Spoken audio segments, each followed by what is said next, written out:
रतनलाल सोनाग्रा यांना लहानपणापासून लिहिण्याची आणि वाचण्याची सवय होती.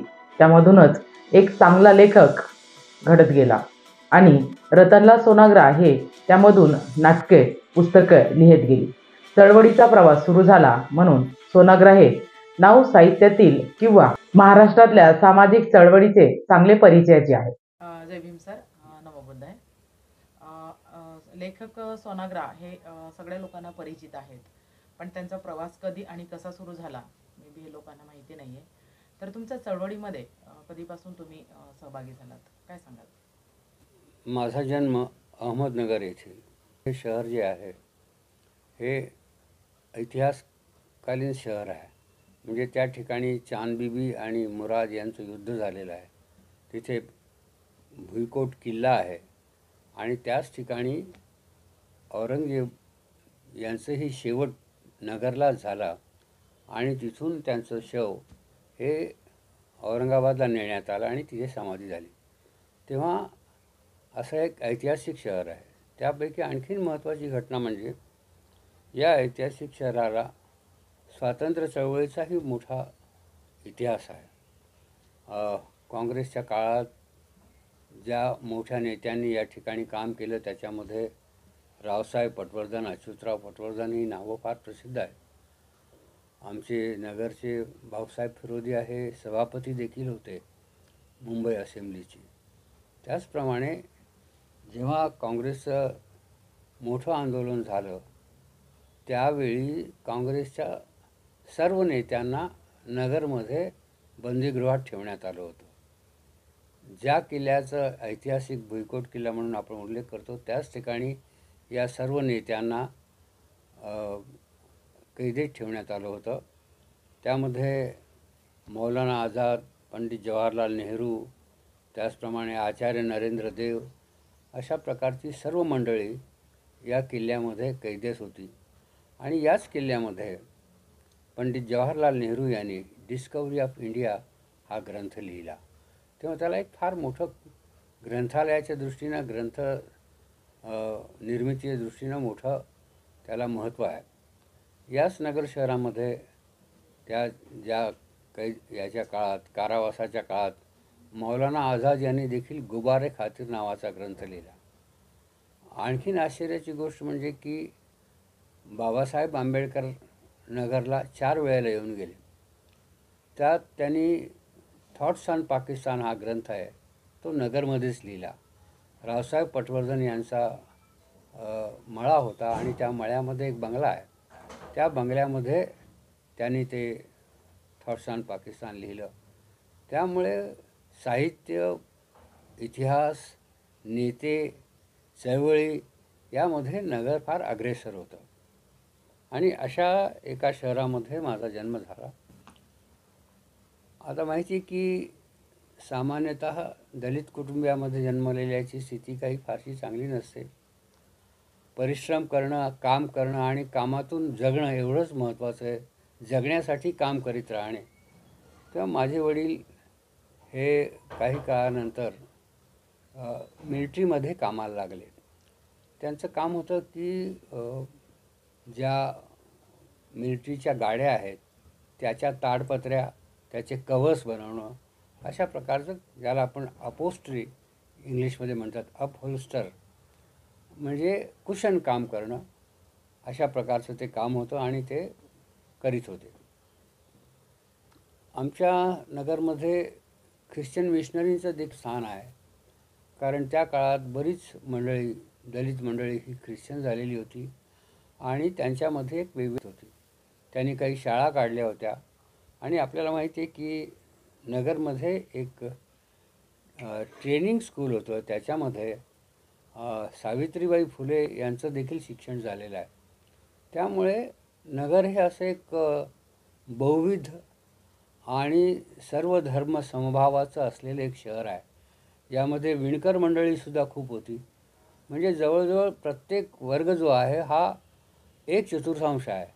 1/4 मुस्लिम, 1/4 राजस्थानी, 1/4 विणकर आणि बाकीचे सगळे मिळून अशा प्रकारे एक वैशिष्ट्यपूर्ण शहर, छोटं शहर जे आहे आणि या शहरामध्ये माझं बालपण गेलं. सुरुवातीला अगदी लहानपणी पहिल्या वर्गात गेलो त्यावेळी आमच्याकडे मिशन हायस्कूल नावाची एक संस्था होती आणि त्यामध्ये पहिल्या वर्गाच्या शाळा वगैरे होत्या, काही नगरपालिकेच्या शाळा होत्या. तेव्हा पहिलं माझ्या शिक्षणाची जी सुरुवात झाली ती त्या मिशन हायस्कूलमध्ये झाली. मिशन हायस्कूलमध्ये एक शिक्षिका होत्या, त्या आम्हाला दर रविवारी बोलवून येशू ख्रिस्ताच्या गोष्टी सांगत असा. म्युन्सिपाल्टीच्या शाळेतही मी आमच्या गल्लीच्या बाजूलाच शाळा होती, तिथेही 12 नंबरमध्ये मी शिकत होतो. पण का कुणास ठाऊक अगदी लहानपणापासून मला शिकण्याची आणि वाचण्याची खूप आवड होती. त्यामुळे अगदी मराठी 4थीमध्ये देखील माझं वाचन चालू होतं, की मी पुस्तकं वाचायला सुरुवात केली. चांगली चांगली पुस्तकं वाचायला सुरुवात केली. तर मला चिडवायचे माझे सर. आता मला त्या सरांची आठवण होते. मला त्यावेळी काही जातीय वगैरे काही गोष्टी कळत नव्हत्या. पण ते खूप काही शिक्षक प्रेमळ होते, काही शिक्षक राग करायचे. तर हा फार उशिरा समज आलेला की ही माणसं का प्रेम करतात आणि का आपला राग करतात. पण ते मला कादंबरीकार म्हणायचे, चिडवायचे, कोणी काही म्हणून चिडवायचे. पण माझी वाचनाची आवड खूप महत्त्वाची होती आणि त्याच काळात मला रहस्यकथा वाचायचाही नाद लागला. आणि रहस्यकथा वाचायचा नाद लागल्यामुळे वाचन ही खूप महत्त्वाची भूक झाली, की आता नवीन पुस्तकं कुठली येतील. त्यामुळे एक ज्याला आपण म्हणतो की एक वाचनातून नवीन विश्व असं दिसायला लागलं समोर. आणि विशेषतः बाबूराव अर्नाळकरांच्या रहस्यमय कादंबऱ्यामध्ये मुंबईचं वर्णन आणि त्याचप्रमाणे वेगवेगळ्या गोष्टीची ज्याला म्हणतो आपण हुशारीच्या गोष्टी कशा चातुर्यानं ते खुनी पकडतात किंवा करतात, अशा प्रकारचं सगळं एक वेगळं जग. तर मला असं वाटायचं की हे जग मलाच माहिती आहे, बाकीच्यांना कोणाला माहीत नाही आहे, कारण ते वाचत नाही, त्यांना काय माहिती आहे. अशा प्रकारे एक वाचनाच्या गोळीतून मी याच्याकडे वळलो. वाचन असं झालं की माझे शेजारी एक माझे मित्र होते आणि त्यांच्याकडे एक धर्मयुग नावाची पत्रिका येत असे, ते सुद्धा मी त्यांच्याकडून वाचत असे. आमच्या भाडेकरू जे होते, आमचे भाडेकरू होते ते आर्य समाजी होते. ते आर्य समाजाच्या काही पत्रिका, काही गोष्टी मला वाचायला देत असत. म्हणजे आर्य समाज हा मला कळायला लागला की बा हे शेजारी आहेत. त्यामुळे त्यावेळी जे आपल्याला माहीत पडतं की असं वाटतं की हेच सगळं विश्व आहे आणि हेच सगळे लोक आहेत. आता आर्य समाज दयानंद सरस्वती यांच्या त्या गोष्टी सांगत असत, मग त्यांना मी मदत करत असे. आणि अशा प्रकारे एक वाचनाची चौफेर गोडी पडल्यामुळे शाळेत देखील मी या वाचनाचा परिणाम दिसायचा. कारण मी जे निबंध लिहायचो त्यात वेगळंच पण असायचं. शिक्षकालाही काही गोष्टीच्या माहिती नसायच्या किंवा त्यांचंही तितकं पाहायचं तर वाचन नसेल तितकं माझं वाचन झालं आणि मी वाचनालयामध्ये देखील सभासद झालो. माझे एक दुसरे मित्र होते, ते खाजगी वाचनालय चालवीत. नवीन पुस्तकं आली तर ते एक आणा तासानं मला वाचायला देत की ह्या नवीन रहस्यकथा आत्ता आलेली आहे. मग मी म्हटलं ते आत्ता द्या. मग एक आणा घेऊन ती वाचायची. तर या सगळ्यातून लक्षात असं आलं की आपल्याला काहीतरी समाज कळायला लागला, सामाजिक जबाबदारी आहे. आणि 10वीमध्ये जाईपर्यंत मला वर्तमानपत्र, कविता या सगळ्या गोष्टी यायला लागल्या. मी त्याच्यामध्ये शिरायला लागलो. 10वीमध्ये असताना आमचे एक पत्रकार मित्र होते, त्यांनी माझी कविता छापली होती. काही दिवस त्यांची मैत्री झाल्यावर मलाही असं वाटलं की आपण वर्तमानपत्र काढावं. म्हणजे फारसा काळ गेला नाही की मी वर्तमानपत्रात काही गोष्टी कळायला लागल्या, वाचायला लागलो, पण मला असं वाटलं की आपण वर्तमानपत्र काढावं. 56 साली त्या काळात म्हणजे संयुक्त महाराष्ट्राची चळवळ जोरात होती आणि मी वेगवेगळी वृत्तपत्र वाचत असे. लायब्ररीमध्ये असल्यामुळे वेगळं संयुक्त महाराष्ट्राची चळवळ करत असे आणि ऐकण्याचाही फार मोठा नाद होता की जे वक्ते येतील त्यांचं सगळ्यांचं ऐकायचं. कुणाचीही सभा असली तरी मला खूप बरं वाटायचं की जाऊन ऐकायचं. म्हणजे एखाद्याचं भाषण हे ऐकताना खूप माहिती आपल्याला मिळते, कारण तो खूप माहिती घेऊन आलेला असतो आणि त्याचे जे बोलण्याची स्टाईल असते ती लोकांना जिंकण्याची असते आणि मग ती माझ्यामध्ये व्याख्यानाची निर्माण झाली. तर मी प्रत्येक ज्याचंही भाषण असेल त्याचं भाषण ऐकायला जात असे. मीही बोलायला लागत असे. आणि शाळेमध्ये असताना मग मी शिक्षक गैरहजर असले तर शिकवतही असे, गोष्टीही सांगत असे. त्यामुळे शिक्षकांना फार बरं वाटतं की चला आपण जर समजा नाही आलो तर हा करेल सांभाळून म्हणजे घेईल. वाचण्याची आणि लिखाणाची म्हणजे वाचण्याची आणि आणि कोणाला लिखाणाची आवड ऐकून अगदी. घेण्याची ही हां, सवय म्हणजे तुम्हाला आवड लहानपणापासूनच होती लहानपणापासूनच असं होती. म्हणायला लागेल. आणि मग मी वर्तमानपत्र काढलं. मला संयुक्त महाराष्ट्राचं आंदोलन समजू लागलं. मी आपले प्रबुद्ध भारत मला वाचायची. एक गायकवाड नावाचे शिक्षक होते. तर ते खूप आंबेडकरांचे भक्त होते. पण मला इतक्या सगळ्या गोष्टी माहीत नव्हत्या. तर ते मला एकदा घेऊन गेले आणि त्यांनी आपल्या घरी मला ते जनता वृत्तपत्राची फाईल दाखवली. त्याच्यानंतर प्रबुद्ध भारतचं सभासदत्व करायला लावलं. मग आणखीन एक वर्तमानपत्र निघत होतं, तेही मी विकत घ्यायला लागलो. अशी 3 वर्तमानपत्र म्हणजे रिपब्लिकन, प्रबुद्ध भारत आणि त्याच्या अगोदरची सगळी जनताची तर फाईल मी पाहिली होती. पण मला तेही सगळं असं जणू वाटलं की आपण सगळं आचार्य अत्रेंनी आपली आत्मकथा जेव्हा लिहिली त्याच्यामध्ये एक सुंदर असं त्यांनी रूपक वापरलेलं आहे की मला जीवनाचा मोह आहे. अलिबाबाच्या गुहेत प्रवेश केल्यासारखी माझी स्थिती झालेली आहे. कारण अलिबाबाच्या गुहेत प्रवेश केल्यासारखी माझी स्थिती झालेली आहे. कारण अलिबाबाच्या गुहेमध्ये सगळी संपत्ती दिसते, वेगवेगळे दागिने, वेगवेगळ्या गोष्टी, सगळ्या वस्तू. आणि मग तो चकित होतो आहे. तर मी या जगात आल्यावरती चकित झालेलो, अलिबाबाच्या गुहेत आल्यासारखं झालं आहे. आणि मलाही असं वाटतं की आपल्याला हे सगळं, हे लोक, हे मित्र आणि आपल्या सगळ्या गोष्टी यायला पाहिजेत, कळायला पाहिजे, हे कळलं पाहिजे, ते कळलं पाहिजे. आणि म्हणून एक अफाट वाचन झाल्यामुळे मी 10वीमध्येच राष्ट्रभाषा पंडितची परीक्षा दिली. पंडितची परीक्षा बसण्यावर प्रवीणची परीक्षा दिली होती. पण त्या काळात त्यातली सगळी पुस्तकं वाचली, त्यातल्या सगळ्या अखिल भारतीय स्तराच्या लेखकांच्या ज्याला आपण म्हणतो कृती मला समजल्या. कारण परीक्षा द्यायच्या वेळी त्या सगळ्या गोष्टी करायच्या असतात. तर पंडित परीक्षा ही जवळजवळ त्यावेळी BAच्या समकक्ष मानली जात असे. आणि त्यात फक्त महाराष्ट्रात 3 लोक त्यावेळी बसले होते. म्हणजे जास्त बसत असत, पण परीक्षेत लोक शिकवत असत, हिंदीचे क्लासेस घेत असत. तर आम्हालाही बसवीत असत. आणि मग हिंदीच्या परीक्षा देणं, ड्रॉइंगच्या परीक्षा देणं. तर एक असा ज्याला आपण म्हणतो की सगळी चौफेर नजर आणि ज्याला आपण म्हणतो की धडपड्या असं किंवा हा कुठेही करील, मग कुणी काम सांगितलं होतं ते करायचं, अशी स्थिती होती. अशा स्थितीतून वाचन. आणि मी जेव्हा पहिल्यांदा वर्तमानपत्र सुरू केलं 56 साली, त्यावेळी याला नागपूर बाबासाहेबांच्या दीक्षेचा समारंभ होता. आणि मी 10वीच्या काळामध्ये वर्तमानपत्र काढलं होतं. आमच्या नगरमध्येही मोठी धम्मदीक्षा समारंभाची ज्याला आपण म्हणतो व्यवस्था चालू होती. त्याच्यानंतर तिथे होणार होती मोठी.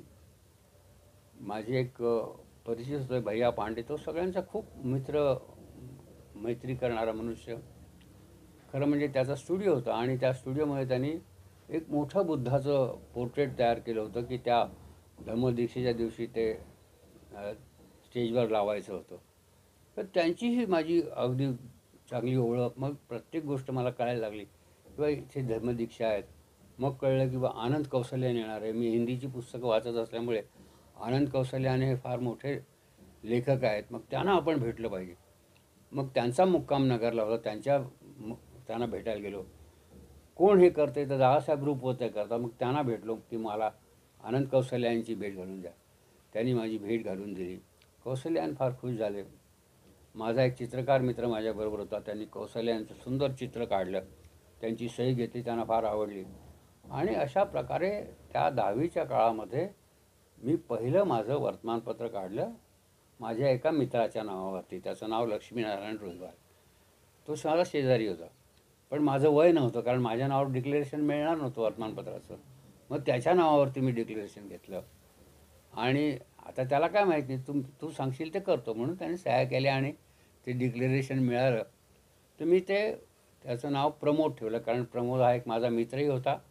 आणि प्रमोद म्हणजे साहित्य कला करमणूक असं त्याला नाव दिलं. चित्रही मीच काढलं त्याचं. आणि ते ब्लॉक करायला पाठवलं पुण्याला. जोशी ब्लॉक मेकर प्रसिद्ध आहेत म्हणून त्यांच्याकडे पाठवून दिलं. तिथून ब्लॉकही आले. आणि आमचे रामभाऊ निसळ म्हणाले की बघ ठीक आहे तू छाप, आणि धडपड्या माणसाला ते मदत करत असत. तेव्हा त्यांनी मला मदत केली. त्यांच्या प्रेसमध्ये ते वर्तमानपत्र छापलं. पहिला अंक निघाला आणि त्याच्यामध्ये भगवान बुद्ध आणि त्याचा धम्म हा लेख त्या ठिकाणी प्रसिद्ध करण्यात आला. तर पहिला अंक काढला मी आणि त्याच्यामध्ये भगवान बुद्धाचं विषयीचं तत्त्वज्ञान आणि बाबासाहेबांच्या दीक्षेची बातमी, त्याचप्रमाणे नगरच्या दीक्षेची बातमी आणि माझं हस्तलिखित प्रकाशित झाल्याचीही बातमी त्या माझ्या वर्तमानपत्राच्या पहिल्या पानावर दिली. आणि काही दिवसांनी मी असं सांगितलं किंवा अत्र्यांचा नवयुग आहे तसा आमचाही हा प्रमोद होईल. कारण मग मला कोणीतरी त्याच्यावरती असं दिलं की हा प्रमोद दुसरीकडे कुठेतरी आहे. मग शासनाने सांगितलं त्याचं नाव बदला तुम्ही प्रमोदच्या ऐवजी. मग त्याला मी नवं लावला शब्द, नवप्रमोद केला. आणि मग आमचा नवप्रमोद म्हणजे अत्र्यांचा नवयुगासारखाच असा माझ्या मनात काय म्हणतात त्याला उत्साह, भ्रम आणि आणखीन काय जे असेल ते झालं. तर अशा प्रकारचे वर्तमानपत्र काढलं आणि लेखनाची ज्याला म्हणतात सवय मला सुरू झाली. हस्तलिखितापासून सुरू होती. कारण एकदा हिंदी हस्तलिखित काढायचं होतं, पण आता कोणाकडून लेख मागायचे, काय मागायचे, काही लोकांनी दिलेच नाहीत, काहीच नाही. आणि सर तर मला विचारायचे कधी हस्तलिखित पूर्ण करूंगा हो रहा है, काम चालू आहे म्हणायचं, पण काहीच नाही होतं. मी एक दिवस ते फार रागावले आणि मला म्हणले की तुम्हारी आंखें 7वें आसमान पे चली गई है, तुम नहीं कर. मैं सर बोले कल तक हो जाना चाहिए. मला सर कल तक हो जाएगा. मग काय करायचं, कल तक हो जाएगा म्हणले एका दिवसात. तर मीच कथा लिहायची, मीच कविता लिहायची, मीच दुसरा निबंध लिहायचा, असे 5-6 लेख आणि माझ्या मित्रांची नावं टाकून द्यायची, वर्गमित्रांची नावं टाकली आणि माझ्या चित्रकार मित्राला सांगितलं याच्यावर चित्र काढायचं. दिवसात आम्ही ते सगळं पूर्ण केलं. पण ही लेखनाची सवय अशी होती की आपण लिहू शकतो. मोठा आत्मविश्वास माझ्या मनामध्ये की काही नाही, अमुक गोष्ट एकदा आपल्याला करायची ना, मग ते करू शकतो. मग या सगळ्या गोष्टी केल्या आणि एका दिवसात ते पूर्णही केलं. तर ही जी लेखनाची सवय आहे आणि वाचण्याची सवय आहे, त्याच्यामुळे मी या चळवळीकडे आलो आणि बाबासाहेबांच्या विचारांची गोष्टी मला आधीच कळत होत्या, वाचल्या होत्या आणि माझे शिक्षक मला ते मार्गदर्शन करत असत. पण मग मी हे शोधायला गेलो की हे लोक कुठे राहतात, काय असतं. मग मला एक पहिलं अशोक आणि त्याचे शिलालेख हा ग्रंथ मला एक भेट मिळाला. त्याचं मी वाचन केलं आणि बाबासाहेबांच्या चळवळीकडे माझं खूप बारकाईनं लक्ष होतं. सुमंत कदम नावाचा एक मोठा वृत्तपत्र विक्रेता होता, पण तो बाबासाहेबांचा मोठा निष्ठावान कार्यकर्ता. मग तो सगळं माझ्याशी चर्चा करायचा. ही गरीब माणसं माझ्याशी चर्चा करायची आणि मला असं वाटायचं की आपला समाज तर फारच थोडा आहे, पण हा इतका जो समाज आहे याच्याकडे काय आहे आणि आपल्याला कुठे जायचं आहे. तर ते विचार बाबासाहेबांचे विचार त्यावेळी सुमंत कदमसारख्या कार्यकर्त्यांनी माझ्या मनावरती बिंबवले. दादासाहेब रुपवतेसारख्यांचा मला सहवास लाभला आणि मी नकळत म्हणे जाणीवपूर्वक या ठिकाणी गेलो आणि याचा सगळा ज्याला आपण म्हणतो की एखाद्या याच्यात विलीन व्हावं, एखाद्या याच्यात एम्बाईब करून घ्यावं, तसं मी याच्यामध्ये आलो. भदंत कौशल्यांचं माझ्यावरती फार प्रेम होतं. जेव्हा जेव्हा ते कुठे येतील जातील तर मी त्यांची भेट घेत असे, बोलत असे. आणि लेखनाची ही सवय सुरू झाली ती 56 सालापासून सुरू झाली. पहिल्यांदा मी एक वर्तमानपत्र काढलं, पण त्या वर्तमानपत्रात एक कथा लिहिली. तीच खरी दलित कथा त्याला आपण म्हटलो. त्याचं नाव होतं टिकल्याची डबी. की एका मजुराच्या मुलाला दिवाळीत काहीच मिळत नाही आहे. आता त्यावेळी मला या दिवाळी आपली नाही किंवा काहीच गोष्टी माहीत नाही, पण दिवाळीमध्ये फटाके उडवतात वगैरे सगळ्या गोष्टी माहिती आहेत. रांगोळी काढणं तर मही रांगोळी चांगल्या चांगल्या काढायच्या, चांगली चित्र काढायची. पण मी ती कथा लिहिली की एका गरिबाच्या मुलीला टिकल्याची डबी मिळत नाही आणि कसं ते त्यांचं जीवन असतं हे लिहिलं मी. कारण झोपडपट्ट्या वगैरे मी पाहत असे, त्यामुळे मी ती पहिली कथा लिहिली. तर मध्ये असं आलं की बाबा पहिली दलित कथा कुठून सुरुवात झाली वगैरे. तर मी म्हणालो की जर तारखेच्या दृष्टीनं पाहिली तर पहिली माझीच कथा आहे, पण चळवळ म्हणून पाहिली तर पहिली कथा दुसऱ्यांची आहे, वेगळी गोष्ट आहे. कारण म्हटलं याच्यात काय अडायचं काही कारण नाही की मी आधी का तू आधी. त्यामुळे ती कथाही ती लिहिली. ही म्हणजे पहिली माझी दलित कथा होती टिकल्याची डबी. आणि त्याच्यानंतर अग्रलेख वगैरे सुद्धा मी लिहिले, चळवळीतले लेख लिहिले. काही दिवसांनी ते वर्तमानपत्र बंद पडलं. मी कॉलेजमध्ये गेलो आणि कॉलेजमध्ये सुद्धा खूप मोठी बोलण्याची जी माझी होती, सवय जी होती, त्यामुळे कॉलेजच्या पहिल्या वर्षीच मी 2-3 स्पर्धेमध्ये भाग घेतला आणि त्या स्पर्धा जिंकल्या. प्रत्येक वक्तृत्व स्पर्धा मी जिंकत असे. याचं कारण असं की मला उत्स्फूर्त बोलायची फार सवय होती आणि आत्ताही आहे. मी कधीही खूप मोठी तयारी करून जात नाही.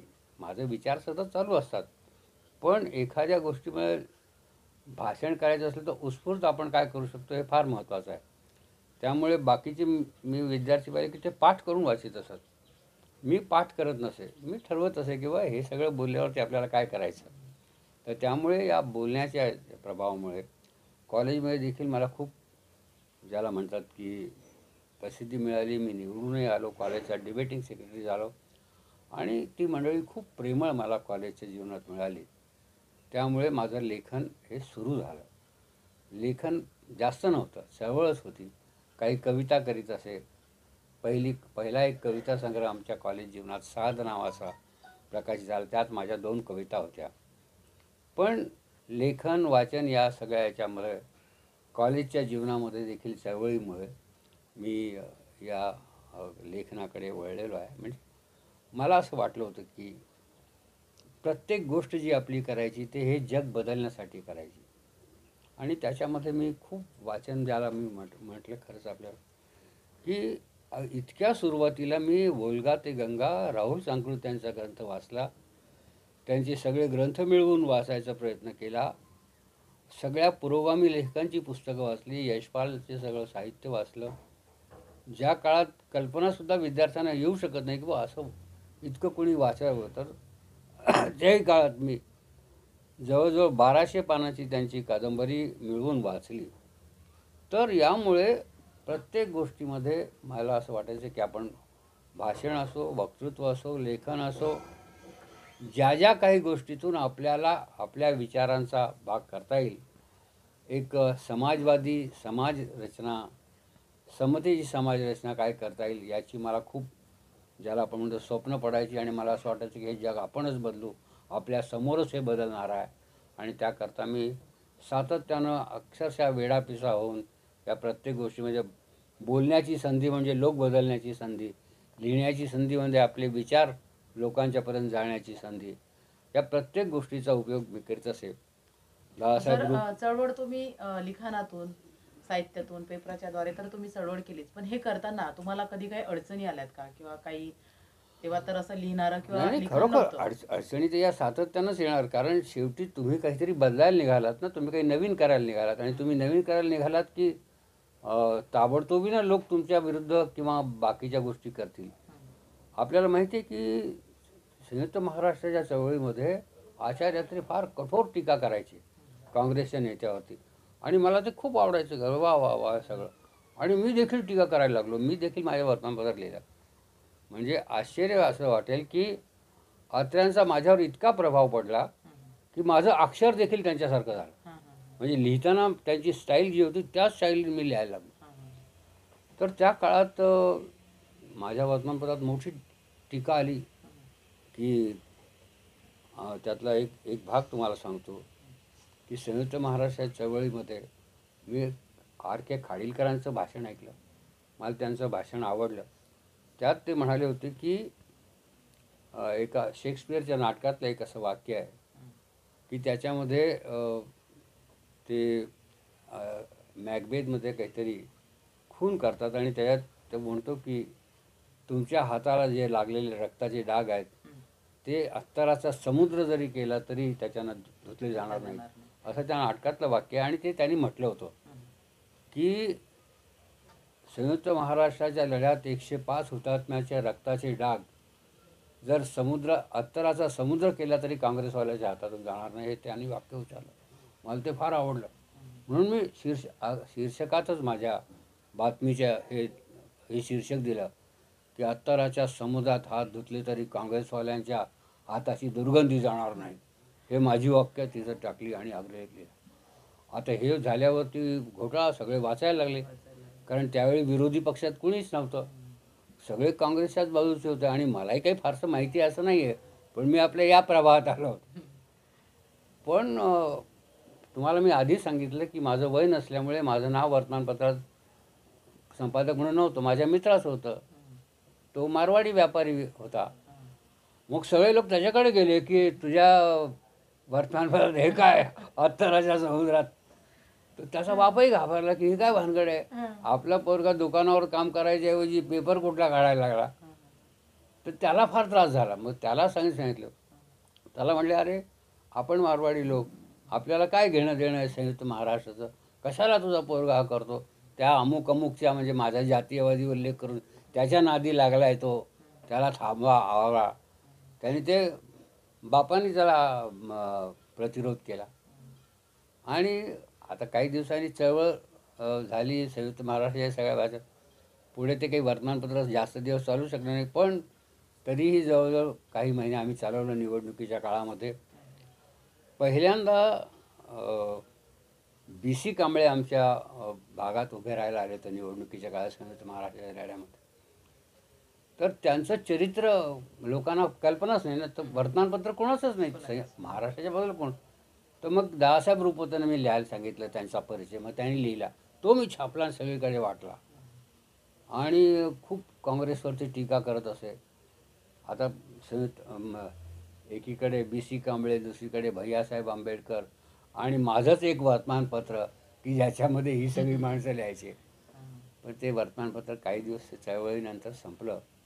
पुन्हा मी कॉलेज जीवनामध्ये वेगळ्या गोष्टी सुरू केल्या, पुन्हा चळवळी सुरू केल्या आणि त्याच्यामध्ये जात होतो, भाषणं सुरू होत होती. तर असा हा एक विलक्षण ज्याला आपण म्हणतो प्रवास आहे जीवनाचा.